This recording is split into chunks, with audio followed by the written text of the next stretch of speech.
We're going to now welcome Romain Verger,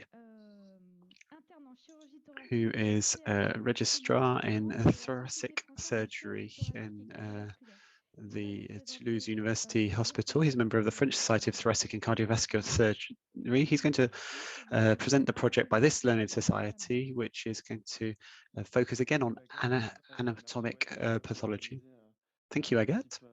Thank you to the Health Data Hub for organizing this type of data challenge. For us as doctors, it gives the opportunity to get out of our departments and to have a bit of a glimpse of what new technology can do to help us in the care of our parents. My name is Romain. I'm a registrar in thoracic surgery in Toulouse. I'm going to present the data challenge proposed by the French Society of Thoracic and Cardiovascular Surgery.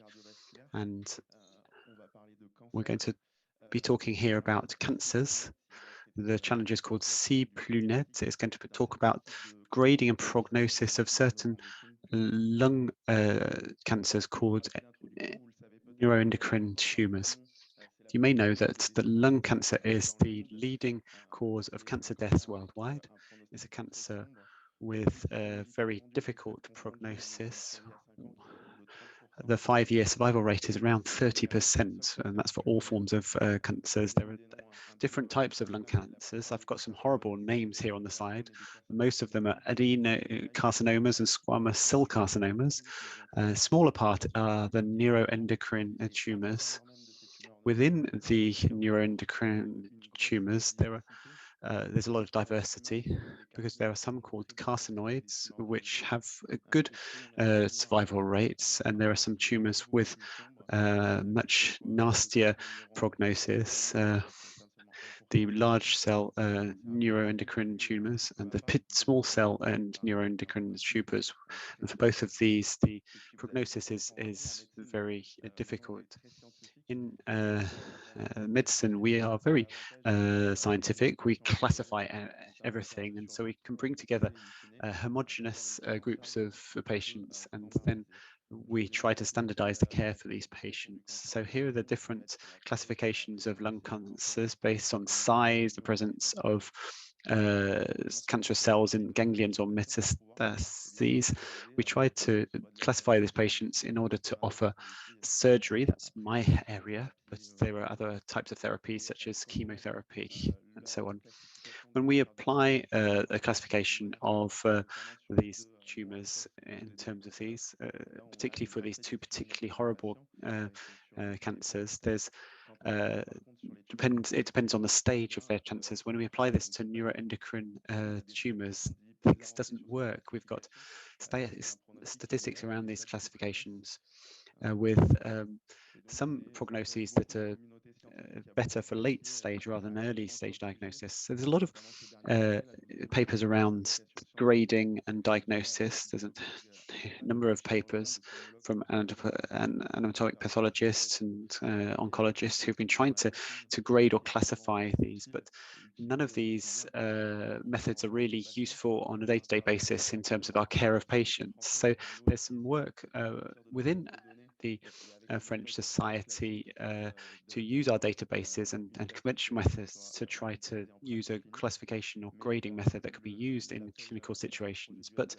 the Health Data Hub data challenge will enable us to open up to new technologies and to try to use a solution in order to develop care approaches for these patients. So the C+net challenge is going to focus on developing an algorithm to predict patient survival using two types of data sets. On the one hand, clinical data from our databases and specific data around the tumor. A bit like the previous challenge, we'll have two types of data sets: clinical data, which, as I say, is taken from our national database called Epithor, and then there will be tumor-specific data from pathologist reports and from slides, scans from slides like in the previous challenge. We're going to have data from around 1,500 to 2,000 patients, and we're going to aim to create a single bank of imaging data and patient data. Epithor is the database of our general thoracic surgery. It was created in 2002, so it's a forward-looking database filled in by a thoracic surgeon from 111 centres around France with more than 52 variables per patient, and that gives pre-surgery data during the surgery and post-surgery data. We've got almost 500,000 patients in this database. There's a real wealth of data in this database. So we can extract the data in this type of table with a great amount of digital data, which we could feed into machine learning solutions. We're going to add into that some pathology slides. We'll add in some information that helps us to understand things like the form of cell division. We're going to try to gather slides from nearly 15 centres. We're going to scan these slides, hopefully with very good image quality, perhaps about 1 GB for each slide. And for each patient, we're going to take a classical slide and then a stained slide, which is a particularly useful approach for this type of tumour. The first step of the project is going to scan these slides to create digital images, but we are then going to have the slides reviewed by an expert committee in order to ensure that these are neuroendocrine tumours, because these tumours are quite rare and there can be errors in this, and then the experts will highlight the areas of interest which the machine learning process will focus on to ensure that they are focusing on the most useful and effective information. So to summarize, we will get slides from 1,500 to 22,000 patients from 15 centres in France. There will be 20 variables for each patient, 2 pathology slides per patient. So we think that we'll have about 4 terabytes of data. Then we'll have survival data from the French National Statistics Office. So hopefully there'll be no missing data. We're going to test the ability of these algorithms to predict patient survival on the basis of this. So if you're a data scientist and you want to take part in this challenge that brings together clinical data and pathology slides, which we hope will be of very high quality, then you're very welcome to this CPLUNet project. It's a way for us to participate in a challenge. We think it'll be exciting for data scientists. We've got data that goes back over more than 20 years, and I think it's an exciting thing for us as clinicians in order to improve the care of our patients.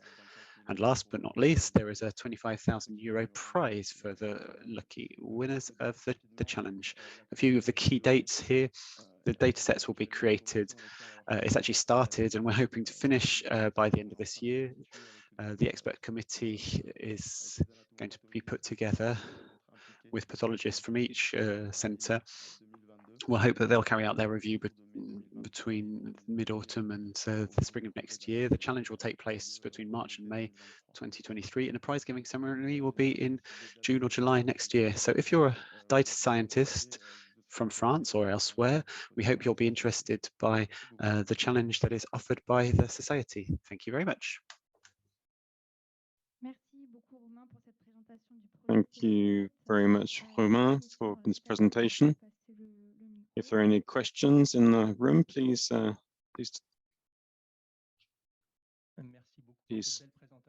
contribute. Thank you for your presentation. I'm a pathologist, and I just want to ask you whether the group of experts is going to be made out of formed from pathologists in different centers, or whether you're going to be working with existing groups, because I know there was a group that I don't take part in, but it's called PATERM, which I think is expert in neuroendocrine tumors. Yeah, we've decided to start speaking with the societies.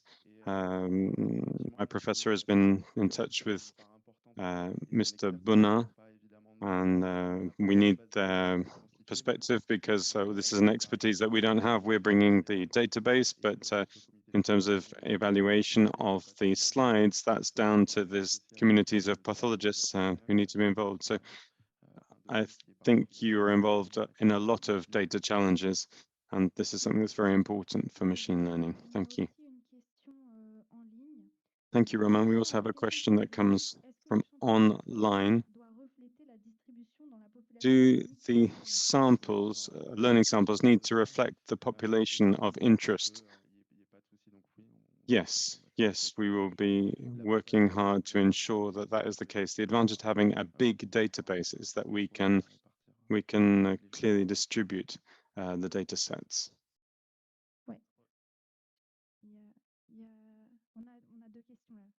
So we've just got two questions here, Emeric. Actually, it was just to respond to that previous question, because what's particularly important is that in the test samples, that's where it's important that we're focused, but we can do really whatever we want with the learning samples. Yeah, there are some tumors that are more present in the database, and we need to ensure that those aren't all that get filtered into the database. Otherwise, the algorithm will be biased. Thank you for the presentation. We're really glad to work with Epitor as the health data hub, because it's a really excellent register with an excellent clinical quality. We're starting to develop our policy with regard to registers, which are some of the most interesting sources of our national data heritage. So we need to do a lot of working with these groups, and Epitor is one of the best registries that we have in France, and there's a lot of good opportunities for this data challenge. Yes, the society has been looking to promote the work of all of the surgeons in all the centers so that we can develop this database, making it useful for surgeons so they can compare their practice with others and improve the treatment of all patients through this database. Thank you very much. If I could just have the pointer back. Just one final question, please. So I just had a perhaps a naive question, but the goal of the challenge is to try and predict the survival of patients. And of course, we can see that this would be beneficial for the patient, but if it works well and we manage to have an accurate prediction, what are you going to do with this in the long term? Actually, these are tumors that we have difficulty treating because we don't have a lot of treatments available for patients who have an early stage development and have a high rate of recurrence. So that will help us perhaps to develop treatments for specific groups of patients. But the problem we have at the moment is that we don't know who to offer these treatments to. The first problem is really that the second phase would be to put in place treatments for people where we may see potential for recurrence or low survival rates. Thank you very much, Romain.